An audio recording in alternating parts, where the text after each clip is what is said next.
राज्यातील स्थानिक स्वराज्य संस्थांच्या निवडणुकीबाबत होणारी सुनावणी लांबणीवरती गेली आहे। येत्या शुक्रवारी दुपारी 12 वाजता सर्वोच्च न्यायालयामध्ये सुनावणी पार पडणार आहे। सुनावणी लांबल्यामुळे राज्यातील स्थानिक स्वराज्य संस्थांच्या निवडणुकांवरती टांगती तलवार कायम आहे।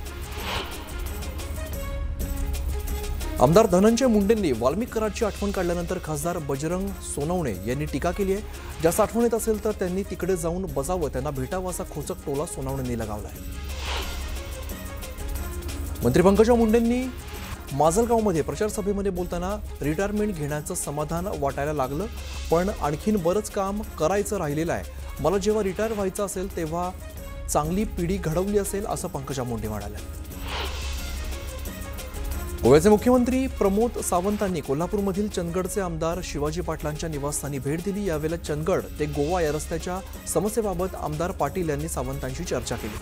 चंदगड नगरपंचायत निवडणुकीतील महायुतीच्या सगळ्या उमेदवारांना यावेळेला सावंतांनी शुभेच्छा दिल्या।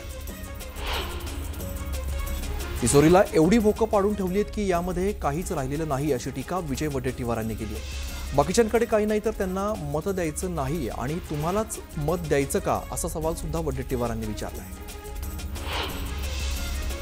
पालघरच्या ग्रामीण भागामध्ये सध्या जंगली प्राण्यांचा वावर वाढलेला असून वाडा तालुक्यातील दाहे या ठिकाणी एका विहिरीमध्ये कोल्हा पडलाय। शेतकऱ्यांनी जाळीच्या मदतीने या कोल्ह्याला सुखरूप बाहेर काढला। जळगावच्या शासकीय वैद्यकीय महाविद्यालयामध्ये लिफ्ट बंद पडल्यामुळे प्रसूतीसाठी आलेल्या गर्भवती महिलांवरती आणि नव्याने प्रसूती झालेल्या मातांचे मोठे हाल होत आहेत। लिफ्ट अचानक बंद झाल्यामुळे रुग्णालयातील कर्मचारी महिलांना पायऱ्यांवरून वरच्या मजल्यांवरती नेलं जातंय, त्यामुळे त्यांचा जीव धोक्यात येत असून उपचार प्रक्रियेला सुद्धा विलंब होतोय। नवले ब्रिजवरती वारंवार होणारे अपघात रोखण्यासाठी पुणे वाहतूक पोलिसांनी आजपासून नवे नियम लागू केलेत। भूमकर ब्रिज ते नवले ब्रिजवरती जास्तीत जास्त वेग मर्यादा यापुढे 30 किलोमीटर प्रति तास ठेवण्यात आली आहे। तर सकाळी 8 ते 11 वाजेपर्यंत नवले पूल परिसरात जड वाहनांना बंदी असणार आहे। पुण्यातील अपघाताचा व्हिडिओ व्हायरल झालेला आहे। रस्त्यावरून चालणाऱ्या महिलेला बसने धडक दिली। या अपघातामध्ये महिलेच्या पायाला दुखापत झालेली आहे। चालकावरती गुन्हा दाखल करण्यात आलाय। तर पुण्याच्या औंध रोडवरील आंबेडकर चौकात ही घटना घडली आहे।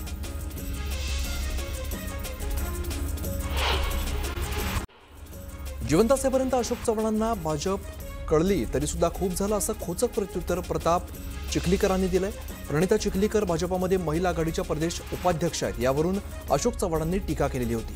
बाप एका पक्षात आणि पोरगी एका पक्षात चालणार नाही असं चव्हाण म्हणाले होते। यावरून चिखलीकरांनी खोचक टोला लगावलाय। चिपळूण नगर परिषदेच्या निवडणुकीचा पेपर विरोधकांनी सोपा केलाय असं विधान मंत्री उदय सामंतांनी केलंय। हा सोपा पेपर सोडवता आला नाही तरी पुढे कोणताही पेपर सोडवता येणार नाही असं सामंत म्हणाले। सातारा नगरपालिकेच्या नगराध्यक्षपदाच्या महाविकास आघाडीच्या उमेदवार सुवर्णा पाटील यांनी प्रचार करताना साताऱ्यामध्ये मागील 35 वर्षात कोणताही विकास झाला नसल्याची खंत व्यक्त केली आहे। दोन्ही राज्यांच्या आव्हानापेक्षा जनतेने त्यांना आव्हान दिलंय असं म्हणत जिंकण्याचा विश्वास व्यक्त केला आहे। सिल्लोडमध्ये नगर परिषद निवडणुकीच्या पार्श्वभूमीवर अब्दुल सत्तार यांच्या उपस्थितीत शिवसेनेची प्रचार पदयात्रा सुरू झाली आहे। पदयात्रा आणि कॉर्नर बैठकीला मतदारांचा उत्स्फूर्त प्रतिसाद मिळतोय।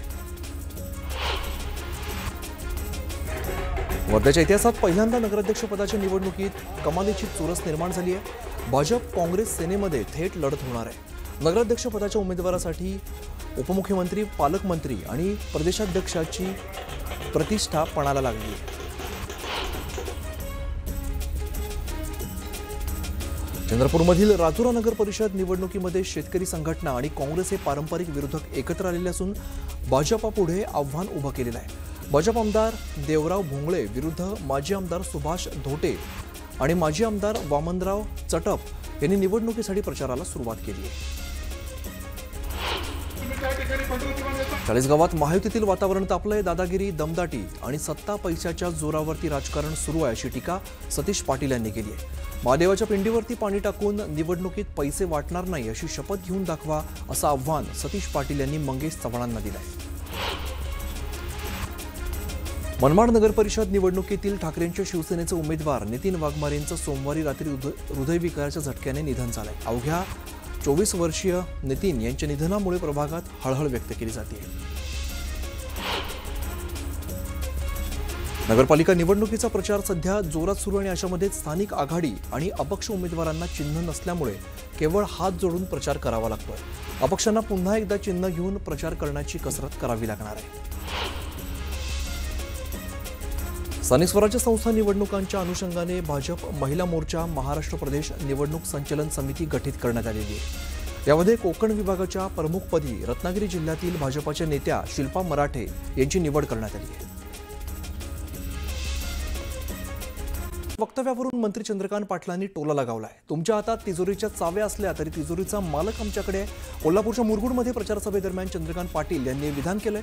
तिजोरीचा मालक आमच्याकडे असल्यामुळे विकासाची काळजी करू नका असं आश्वासन देखील चंद्रकांत पाटील यांनी मतदारांना दिलंय.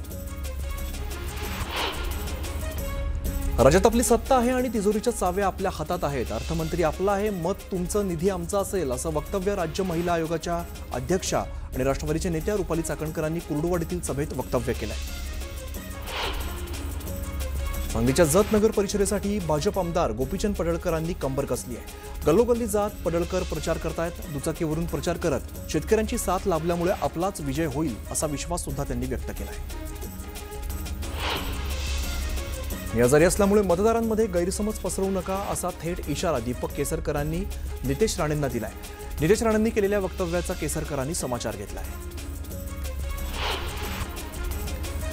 धारणी इथल्या नगरपरिषद निवडणुकीच्या प्रचारसभेत नवनीत राणा यांनी मी पुन्हा येईन असं वक्तव्य केलंय. यावरती मुख्यमंत्री फडणवीसांनी सूचक वक्तव्य करत नवनीत राणा माझी राहणार नाहीत असं जाहीर सभेमध्ये सांगितलं. त्यामुळे नवनीत राणांना राज्यसभेवरती संधी मिळणार अशी चर्चा सुरू झाली.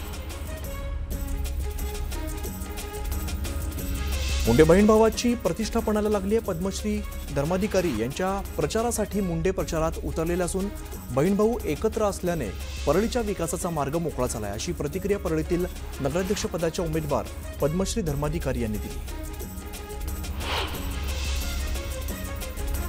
सत्ता केंद्र ताब्यात ठेवण्यासाठी बहीण भाऊ एकत्र मिळून राजकारण सुरू आहे असा आरोप प्रकाश सोळंके यांनी केलेला आहे. आमदार प्रकाश सोळंके मुंडे भाऊ बहिणींवरती संतापले आहेत.